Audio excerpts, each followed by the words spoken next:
So thanks so much, everyone, for joining us today. I recognize a lot of the names that attended our part one series last week. And before we begin, we would like to start with a land acknowledgement. So the University of Guelph resides in the land of the Between the Lakes Treaty Number 3, the territories of the Credit. This land is a part of the Dish with One Spoon, which is a covenant between Indigenous nations to live peaceably on the territories of the Great Lakes region. And acknowledging this land reminds us of our important responsibility to the land where we work and live.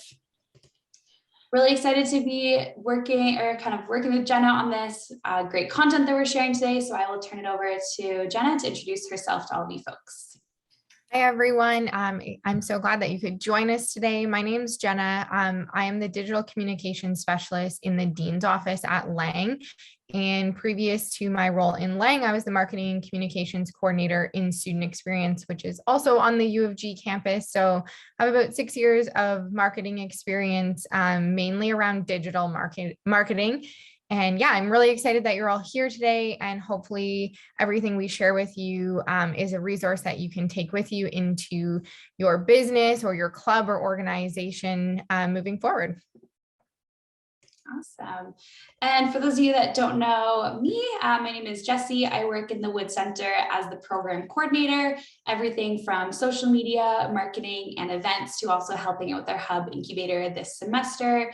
And Jen and I work very closely because the Wood Center is a non-academic unit within Lang, and we support each other through a lot of different social initiatives. And there's a lot of value that we thought in having this workshop that would be applicable to U of G students, but also anyone who is kind of working directly with the Wood Center that maybe wants to start their own business. If you haven't heard of the Wood Center before, as I mentioned, we are within Lang. We are a non-academic unit, but what's really unique about our center is we work with all U of G students. So whether you are in the business program, maybe you're in engineering, maybe you're a graduate student, maybe you're an alumni, and we essentially are helping folks who want to be entrepreneurs, so starting their own business. We also work with a lot of students who want to be innovators. So an example that I like to give is we have a virtual makerspace, which is hopefully it'll be opening soon to have in-person visits to the center.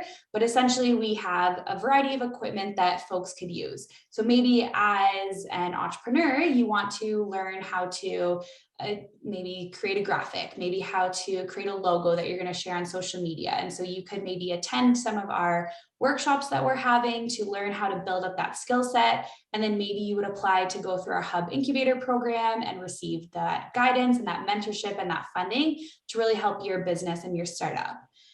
Or maybe you're, let's say, a food science student, and you know that there's a lot of trends and a lot of research and talk right now about the price of food products and kind of the trends that are happening within grocery stores across Ontario and even Canada. And so maybe you are really passionate about that and you want to start a podcast. So maybe you also attend our workshops to learn about how to create a logo for your podcast. And maybe you would rent out our equipment. We have a Yeti microphone, and maybe that is how you would access our services as an innovator and a developer. So that's just a nice example that I like to share to really showcase the diversity in students that we have and how you can maybe access our center, even if you don't want to become your own boss. Today's workshop, it's really going to be kind of conversational. Please interrupt us, take yourself off mute. If you have any questions, pop a question in the chat.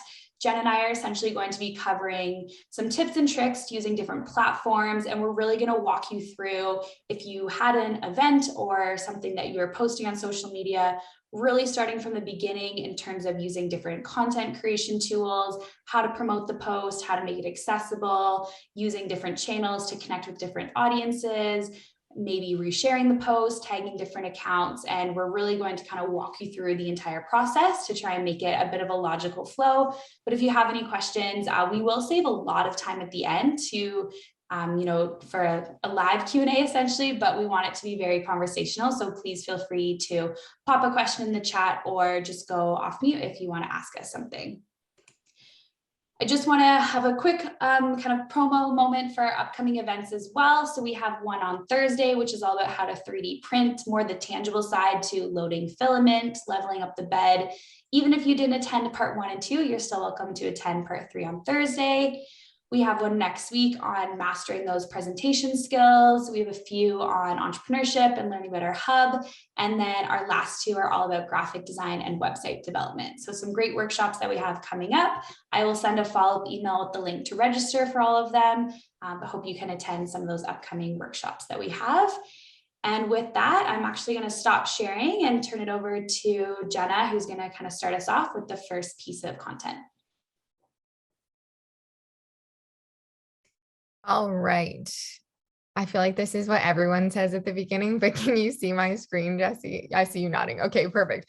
I just wanted to share my whole screen with everyone to go through Canva. So a large part of what we're going to focus on today is Canva. Canva is a great resource to use. There is a free version, there's a pro version, and essentially it is like a hub to have your branding, your logos, your colors, your fonts, photos, stock photos, and there's also a content scheduler in it. So we heard from you last week that you really wanted some tangible things around how to build out your brand and how to utilize social media.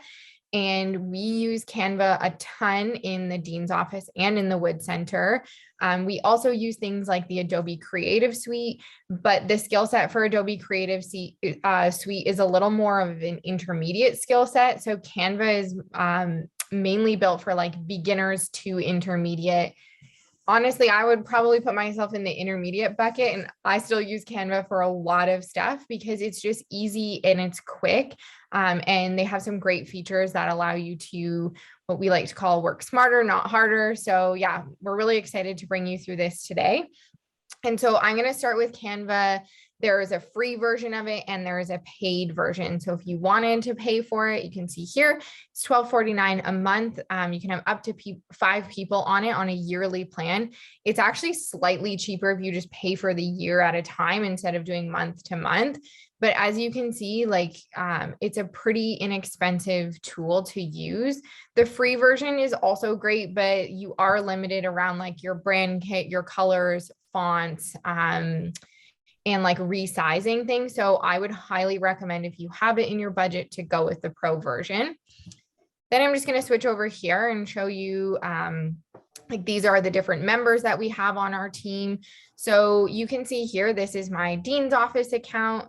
And then what we do through the Dean's office is share with different members. So we have a pro account in Dean's office. And then what we do is we pay for additional seats. So beyond the 5 members, we pay for additional seats for people such as Jesse to have full access to our Canva. So there's a number of people that have a seat that also have access to this full pro account. And what it is it's a cost saving essentially. So we pay the bulk of it and then we pay additional small fees for everyone else to join. And so I'm going to bring you through today building a brand kit. So if you're on the home screen, there's tons of different options that you can try in presentation, social, video, all that fun stuff. But before you get there, you need a brand kit. So on the bottom here, I'm just going to click brand kit. And you can see this is the Lang brand kit here. So these are a bunch of our logos, our colors, our fonts. But what I'm actually going to do is build a new one. So I'm going to call this the Lang 2.0 brand kit. And then I can upload my logos. You're going to see how much of a disaster my desktop and downloads are. I did organize this though. So here's my different logos for Lang, and I'm just going to open them. You can open more than one at a time. So you can see easily populates them all in here. You can upload PNGs or JPEGs. I would recommend a PNG. It's just a little more clear, but you can't upload an EPS logo or any like vector file like that. So it does have to be a PNG file or JPEG. And then I can go in, I can upload all of my fonts. So these are the fonts that we use within Lang and within the University of Guelph. So it's asking me as long as I have access to these fonts and I'm allowed to do this. So you don't have to upload your own fonts. You can also choose within Canva a font that you would want to use, because these ones would be fonts that we pay for at the university. So you could also do like a text style. So I could also choose a font here. So I can choose one of my uploaded fonts, or I could choose any of these fonts. So I might say, okay, this one here is going to be my header. Might choose something similar as my subheading. You can add a body. You can also do the difference between like a bold font and a regular font. So maybe your heading you want to be a bold font. So normally what I would do here is choose Helvetica New Bold as my header font. And then as a subheading, I would choose our regular font. And then as a body style, I would choose our light font so that it shows some slight differences. You could choose again from the ones that are uploaded in Canva.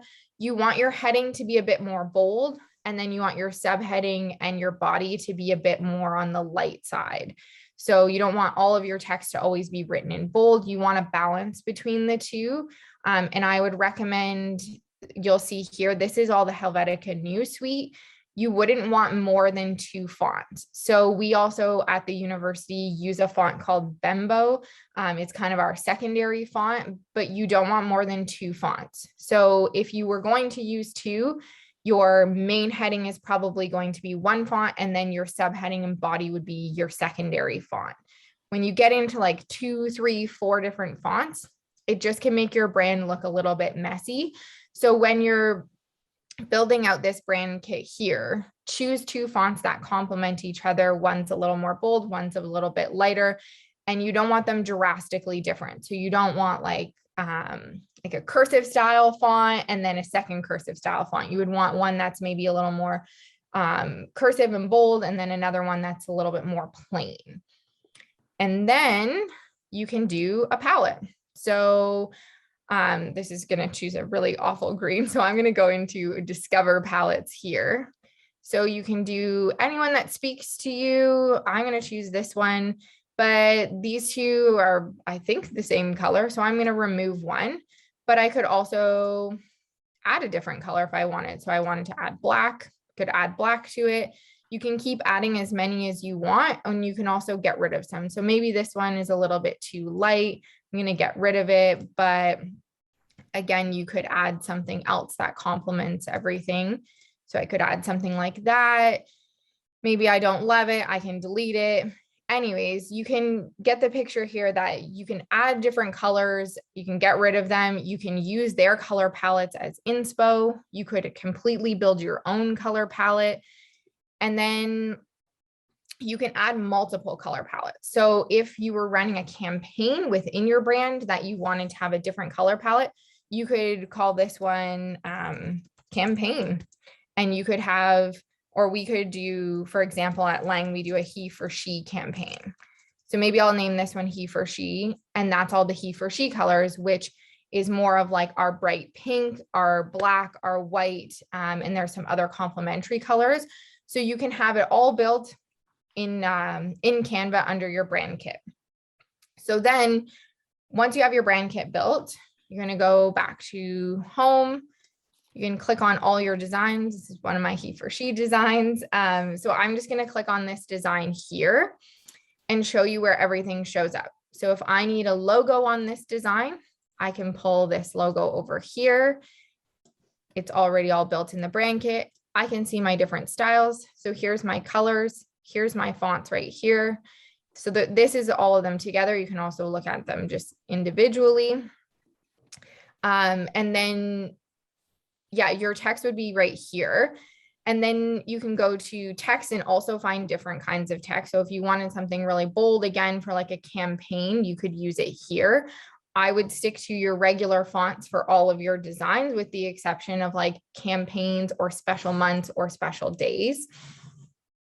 You can also divide everything out by folders. So you'll see here, we have a number of different folders for the different units within Lang. And so I have like a templates folder.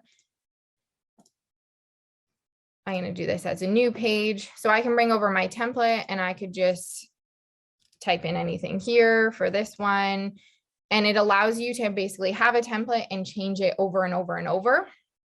So the folders are really helpful for dividing things out. So again, we do it by unit, but you could also do it by event, by campaign. There's a number of different ways. You can also have subfolders within your folders.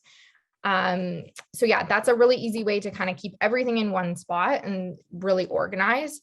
And then you can also upload images. So you can upload all your images, like Jessie, for example, took this photo or is in this photo. They use it as like a stock photo at Lang. So we upload a bunch of different photos. You can see I was editing some stuff. So you can upload photos here, but also in Elements, you can look for stock photos. So you could type anything in the search engine here and try and find stock images of people drinking coffee or people sitting talking. So there's lots of different ways that you could have imagery built in. And that's what I love about the Pro account, is that there's tons of stock images that you can use. So I think you really like get a bang for your buck within Canva. And so I kind of started to show you different designs, but I'm going to pass it back to Jessie, and Jessie's going to show you how she would build a design for a campaign or an event that she has upcoming, and how she would resize it according to all the different social media platforms.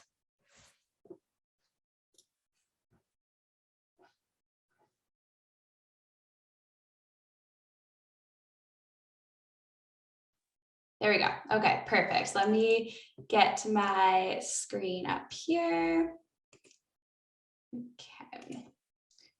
Awesome. Okay, so you should be able to see my Canvas screen here, and I'm going to walk you through, as Jenna mentioned, an event that we've done and why we kind of resize graphics. I have a few different monitors, so that's why you'll see me kind of looking kind of for a few different things, but essentially within our Canva account, it's really a nice way to be collaborative as well. So if you have maybe a coworker or someone who's also in your business and you want to work on a graphic together, Canva is just a really nice way to keep everything central. Before I dive into our event, I just want to share something that we worked on yesterday. Sometimes I get the question on why would you use Canva for Instagram stories when you can just create a story right in Instagram? There are a few different reasons. I personally find the capabilities with Instagram can be quite limited, and I am really working towards building up our brand awareness of the Wood Center, and like that I can edit something rather than just being on my tiny phone and using a desktop. We launched yesterday on our Instagram stories a bit more information about our workshop series that we are having throughout the winter semester. And so I wanted to create a story using Canva and using a few different templates. So I just want to show an example here. I did one, so the one today, there's one on Thursday. I made a few different ones, and it seems like a lot of work, but there are a few different tips in Canva that you can use. So let's say we have another one following this workshop on the 21st. So I'm going to duplicate this page. And as Jenna mentioned, there are great stock photos that you can use in Canva. And then a way to kind of quote unquote brand them is to add a gradient or an overlay.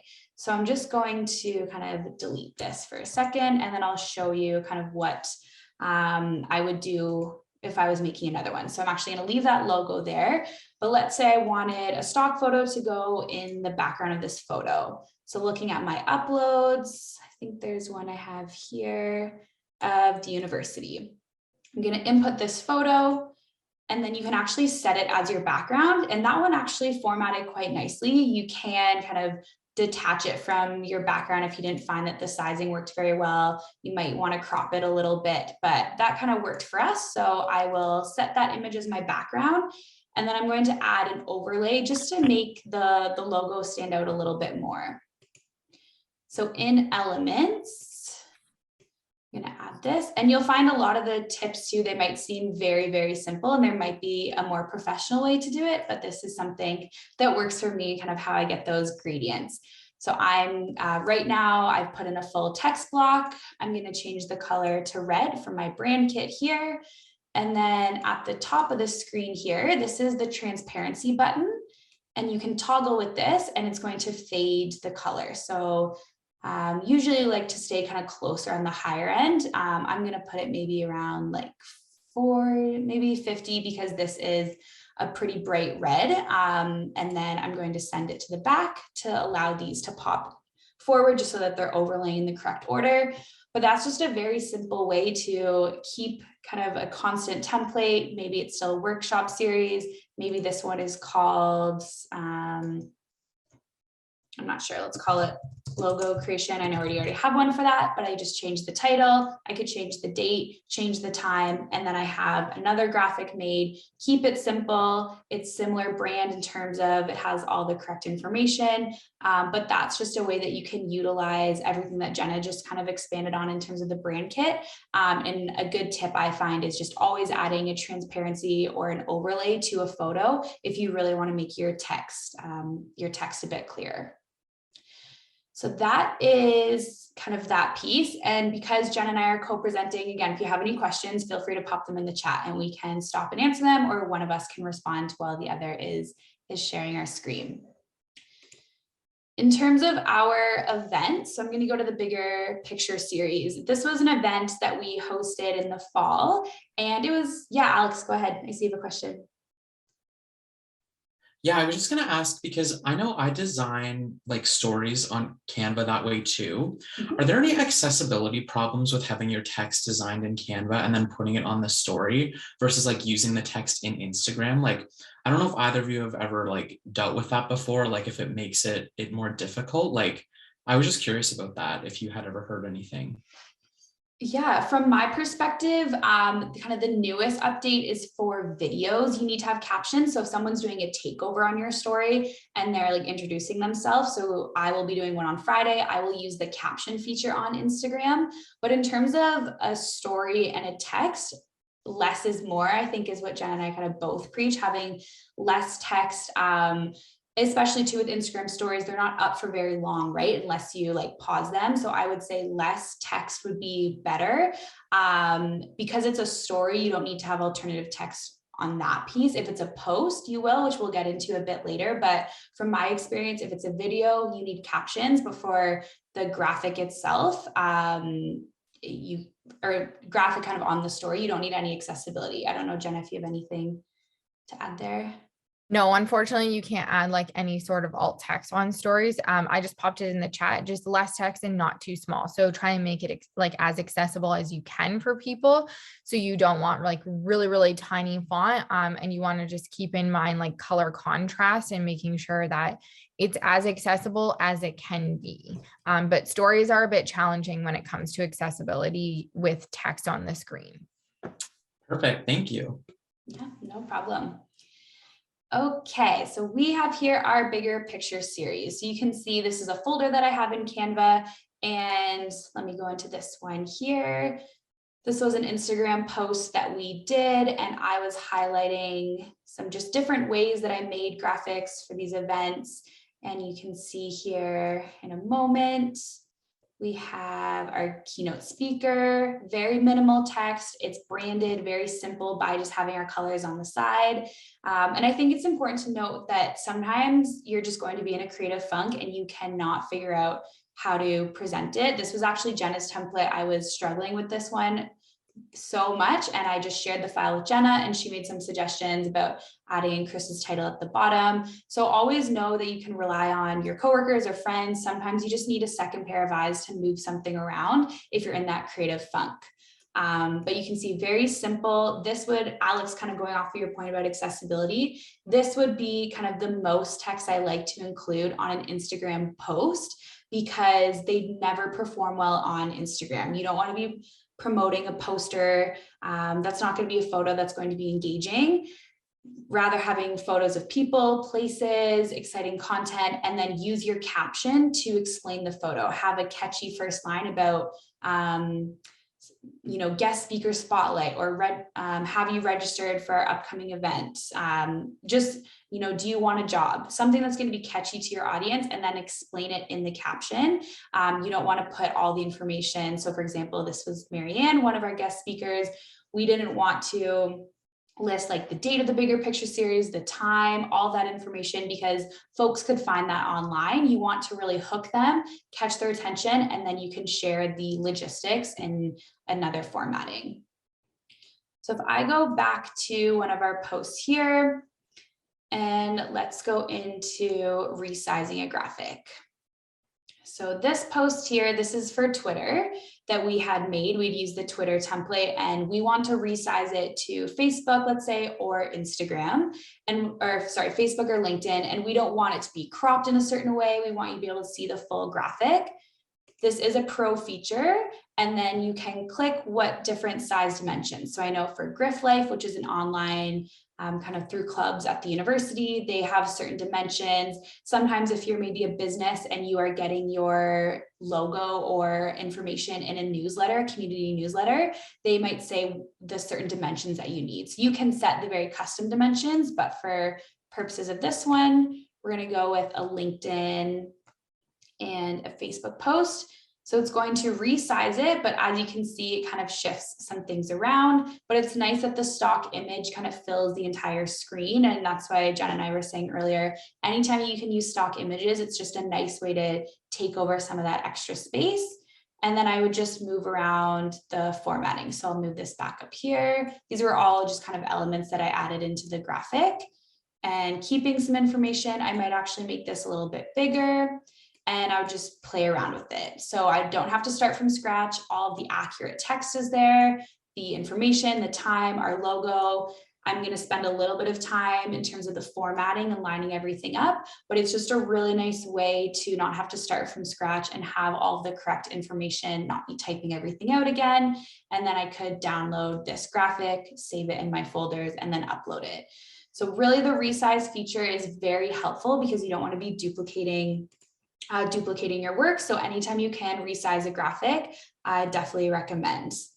I kind of have a big portion here and then I'll turn it back over to Jenna, but a tip that I found really helpful is when you're hosting an event or, maybe you're launching your new website and you need some graphic promotion, is make a list of all the types of graphics that you need and what platforms they're going to go on. So for example, this type of post, I would not share on Instagram because this wouldn't really perform very well. It's a stock image.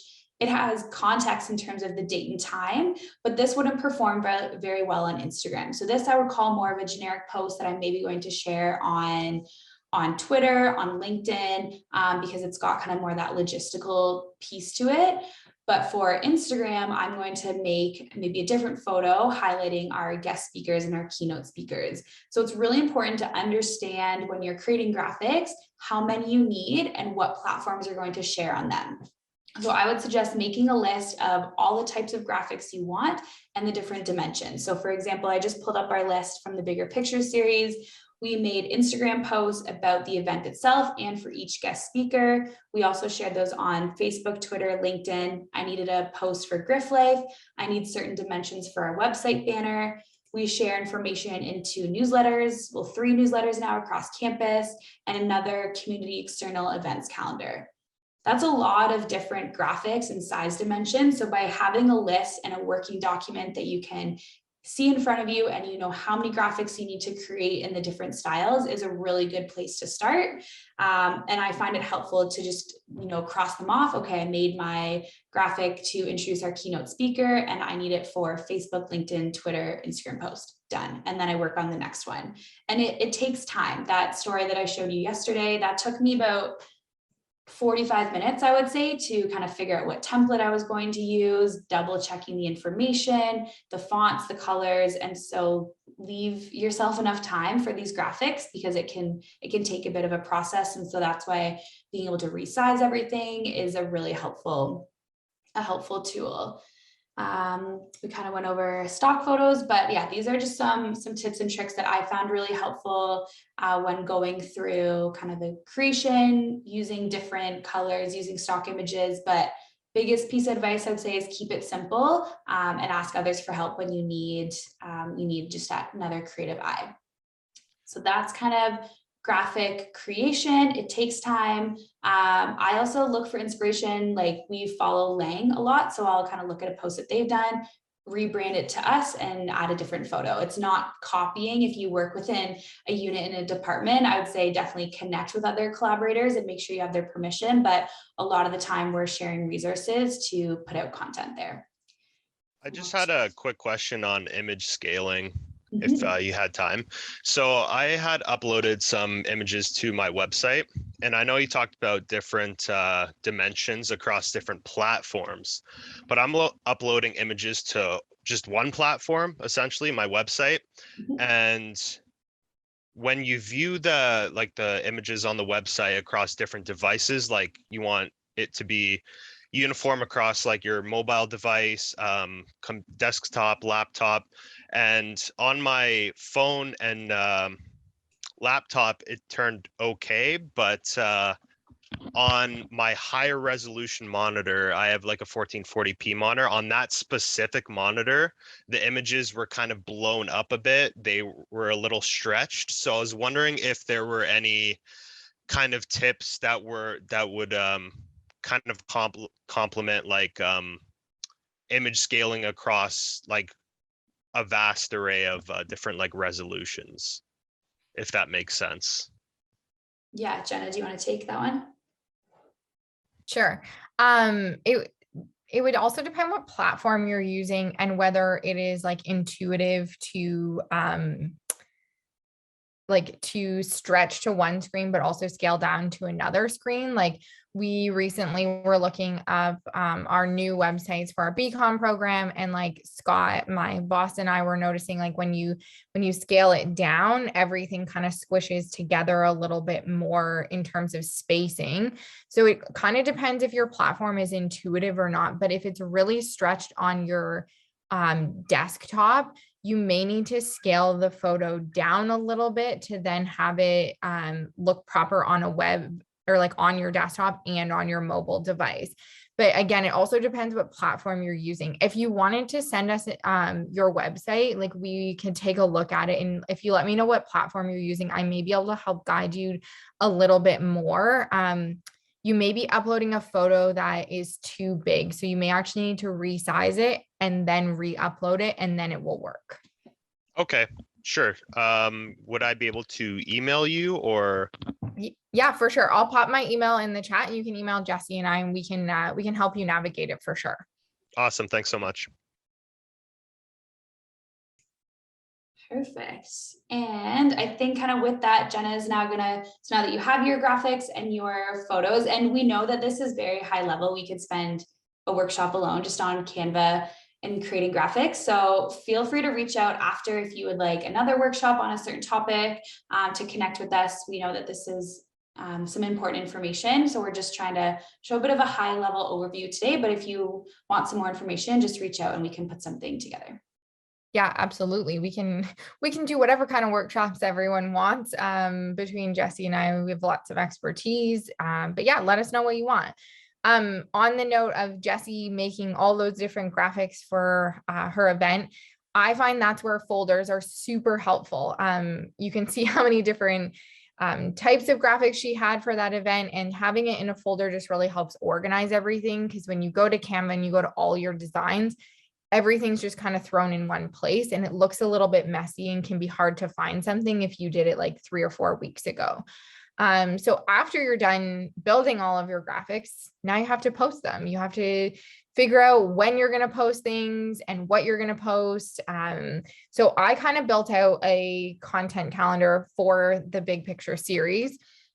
And so this is a tool that we use in Lang. It's called Smartsheet. There is a free version of it. It is okay. There's also a paid version of it, but I'm going to just show you based on how we do things. And then I'll show you some other resources that are free in terms of content planning. So if Jesse's event was, say, on, when did I say it was? I thought I wrote it in here. Oh, it's happening on April 27th. So I'm going to work back from that date by a couple of weeks. So starting on the 12th, I'm going to put some Instagram stories out, a passive call out. Hey, this is what's coming up. Here's the Big Picture series. Here's who's speaking. Here's kind of what it's about. Very high level. And then you can say register here. Then a couple of days later, I'm probably going to put it on my website in terms of like an events calendar, and then on Twitter just to change things up. Again, getting more audiences to know about what's going on. And then the next week, I'm going to actually make a Facebook and Instagram post about it. I'm going to say, okay, now, you know what, this is really coming up, should be on your radar. here's the content, here's the graphic, here's when it's happening. Now I really want you to register. So I'm going to put a call to action in my caption of register here. Link, we all use link in bio. So link in bio, that's where you register. Same with Twitter. I'm also going to put it out the next day on Twitter. Call to action is to register. So we've moved from that passive, hey, this is what's coming up, to now we really want you to register for this event. This was an idea that I just popped in around the event, which is putting it on Instagram stories. And you could do a question box on why mental health matters for business owners, get people to weigh in on the topic, entice them to come to the event. So do a little bit of a question box. Fun fact, you can go on your own Instagram account and submit questions to your business Instagram question box. Nobody will ever know it's you. We definitely do this sometimes.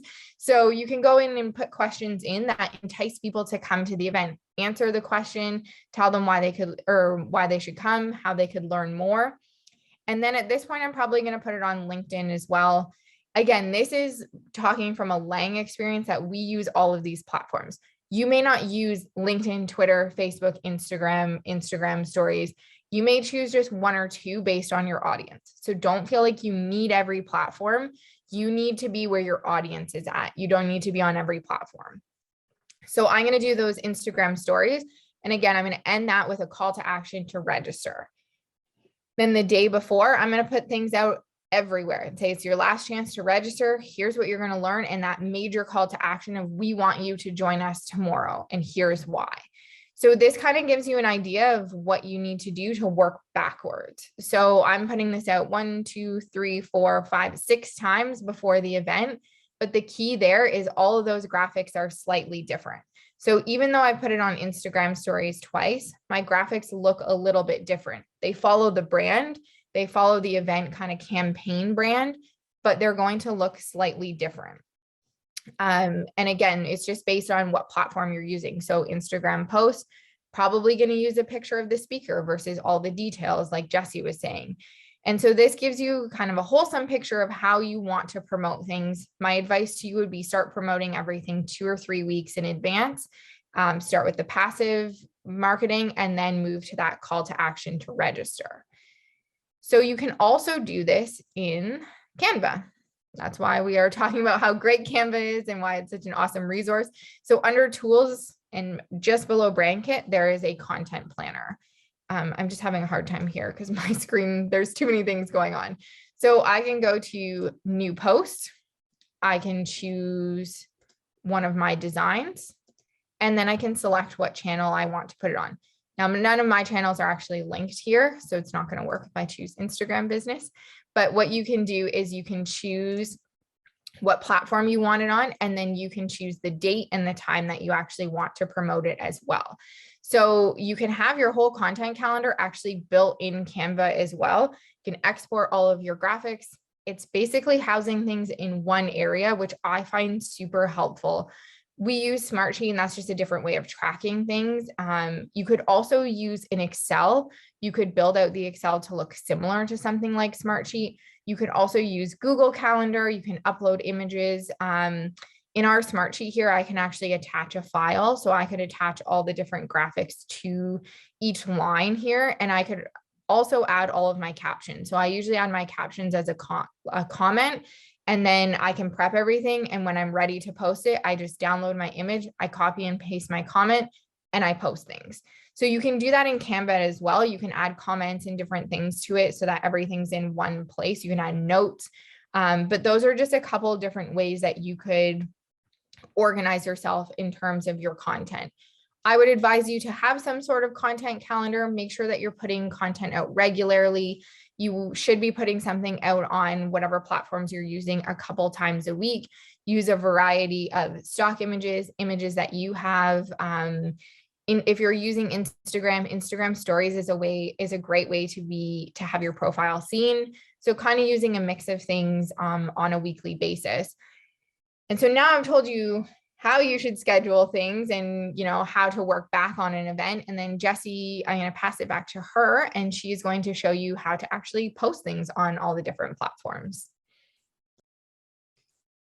All right, and something just kind of while I get my screen up here to note what Jenna was saying is, although I think the first using that content calendar, I think Jenna had April 12th, your graphics then need to be done ahead of time, which means you need to give yourself at least 2 weeks to make them. So you really need to implement a work back schedule. Jen and I collaborated on a Remembrance Day post this past November. We had to find the photo, we had to write the caption, we had to get it set up. So it takes time, and always have that work back schedule, which is really helpful.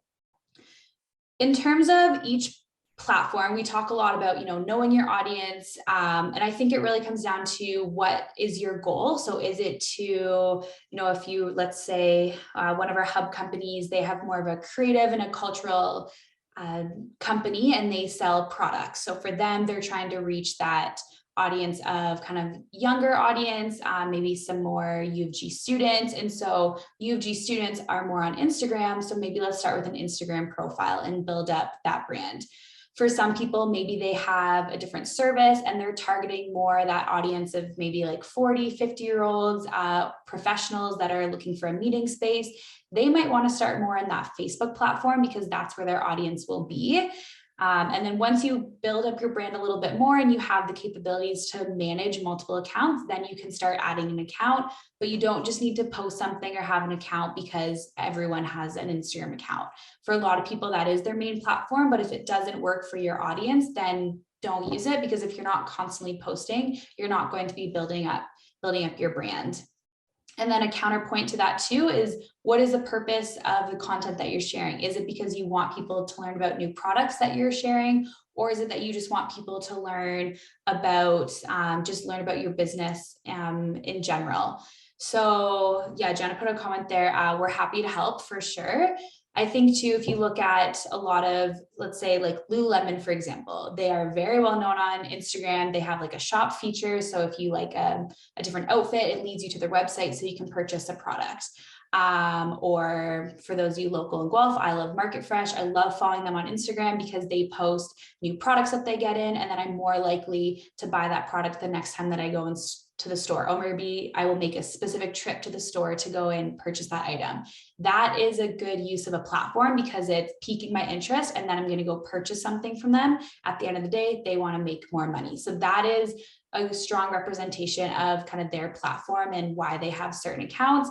But for some people, maybe they have an online tutoring business. Maybe they're not going to get a lot of folks on Instagram. Maybe they're actually going to have more of a web presence, and maybe they're going to be a bit more on Twitter because schools can reshare their posts. A lot of elementary and high schools, different departments have a Twitter account. So it's really understanding what you're selling and what the end goal is, and that might help you pick the platform that is best for you. So for example, for us, we use Facebook because a lot of our hub alumni are on there. It really is a secondary sharing platform for us. We don't primarily post there, but anything we post on Instagram, we do share to Facebook. Twitter for us is more external community partners. That's where we have a lot of interest about funding and research and grants. LinkedIn, we share more of our awards, events, and scholarships. And Instagram is our primary platform where we connect with our current students and our current hub companies. If you're an entrepreneur, and Jenna was talking about, having different graphics to share an event, but still follow that brand strategy. A way to relate that back to entrepreneurship is maybe you're launching your business. If you just post the same graphic that you're launching, that's not going to be enticing to your audience. So maybe one day you do a takeover by the store owner, and they're talking about why, like maybe they're doing a sneak peek of the space. And then maybe 2 days later, let's say you are running a bakery and you post maybe a sneak peek of a food item. Maybe then 2 days later, you share a customer review because they were one of the top 10 people that got chosen to come for a sample to test your product. So making sure that you're having different elements, because that's going to attract a wider audience, because some people might be really excited about one of your posts. It might not be very exciting for someone else. So by creating different posts that really highlight every aspect of your business, that's going to help with the Instagram algorithm as well. If you are using Instagram as a business, we recommend having the business feature on Instagram, which is a great way to see analytics as well. And I'm going to go now into our platforms a little bit and kind of talk about when you're posting something, what do you need to be aware of? So I'm going to go to an Instagram page here. So we posted something on our profile a few weeks ago to encourage folks to register for our workshop series. So you can see here, we have a photo of Daniel. We tagged a few relevant accounts. We tagged U of G, and we had a quote. So this was a great way to encourage people to register. We said link in bio to register. So when they click our Instagram profile, it's going to bring them up to our link tree. So they could be like, oh, winter 2022 workshop series. It's then going to bring them to the website. If I also share that to Facebook with that exact same caption, there's no link in bio. So it's important to recognize that when you're sharing to other platforms, you need to then go into your Facebook post if you are on multiple pages and add in that link.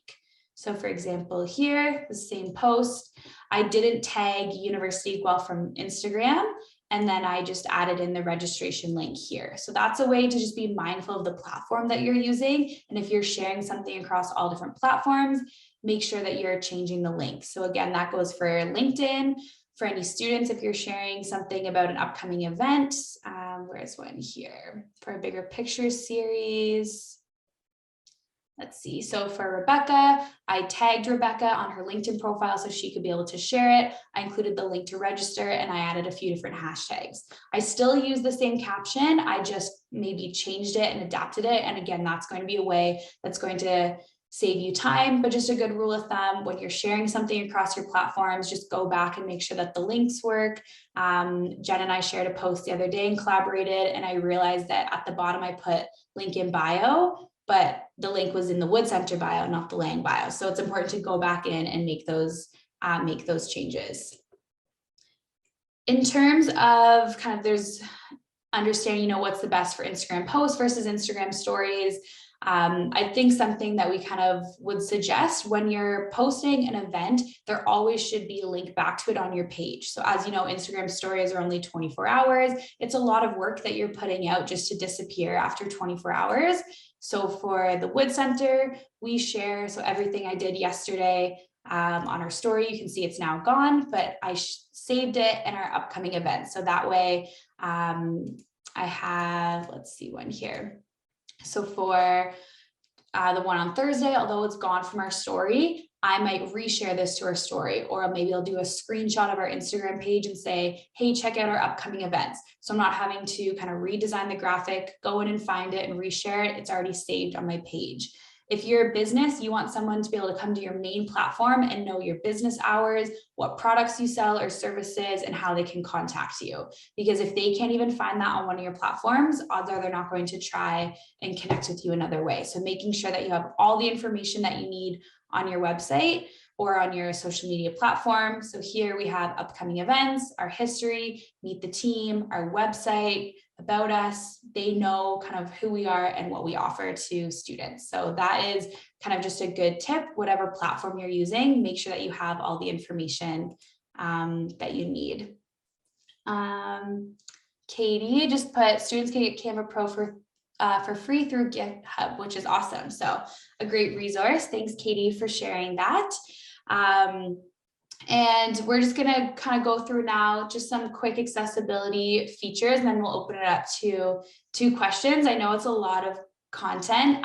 So again, if you have questions, feel free to reach out, but we're just going to do a sample quickly. If you had your posts, we kind of talked a bit about what platform you're using, when to be posting things. So let's say we're going to post something on Instagram here.